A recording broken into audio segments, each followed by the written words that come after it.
ایک چھوٹے سے قصبے میں راغب نام کا ایک نوجوان رہتا تھا۔ اس کا تعلق ایک معمولی گھرانے سے تھا۔ والد بڑائی کا کام کرتے تھے اور ماں محلے کی عورتوں کے کپڑے سی کر گھر کا خرچ چلاتی تھیں۔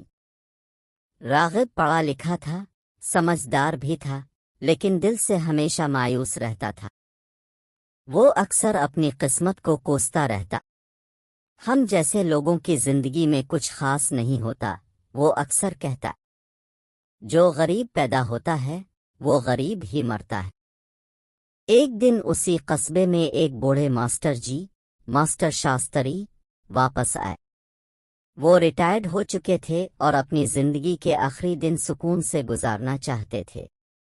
وہ کبھی راغب کے استاد بھی رہے تھے۔ جب انہوں نے راغب کو ہمیشہ اداس اور شکو کرتے دیکھا تو اسے ایک دن چائے پر بلا لیا۔ چائے کے ساتھ ماسٹر جی نے ایک کہانی سنائی۔ دیکھو بیٹا، ایک ہی محلے کے دو لڑکے تھے۔ دونوں کے حالات ایک جیسے تھے، لیکن ایک نے ہر وقت حالات کو کوسا، قسمت کو برا کہا اور زندگی بھر کچھ نہ کر پایا۔ دوسرے نے اپنی سوچ بدل دی۔ اس نے مانا کہ غربت ایک حالت ہے، مقدر نہیں۔ وہ محنت کرتا رہا، سیکھتا رہا اور آخرکار ایک کامیاب انسان بن گیا۔ دونوں میں صرف ایک فرق تھا، سوچ کا۔ راغب نے بات کو ٹالنے کی کوشش کی، مگر ماسٹر جی کا ایک جملہ دل کو چاہو گیا۔ تم غریب اس لیے نہیں ہو کہ تمہارے پاس پیسے نہیں ہیں، تم غریب اس لیے ہو کیونکہ تم نے دل سے ہار مان لی ہے۔ اس رات راغب کو نیند نہیں آئی۔ وہ سوچتا رہا۔ پہلا موقع تھا جب اس نے دوسروں کو نہیں، خود کو سوالوں کے کٹہرے میں کھڑا کیا۔ اگلے دن صبح وہ کچھ بدل چکا تھا۔ راغب نے صبح جلدی اٹھنا شروع کیا۔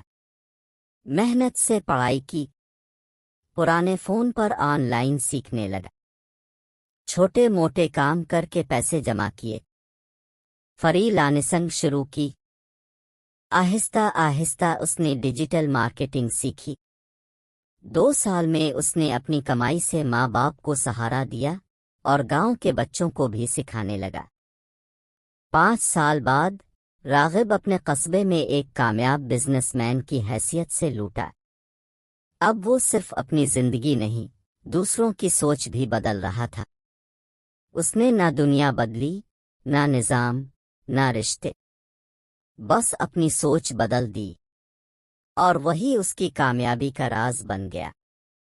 جب تک آپ اپنی سوچ نہیں بدلیں گے، تب تک زندگی نہیں بدلے گی۔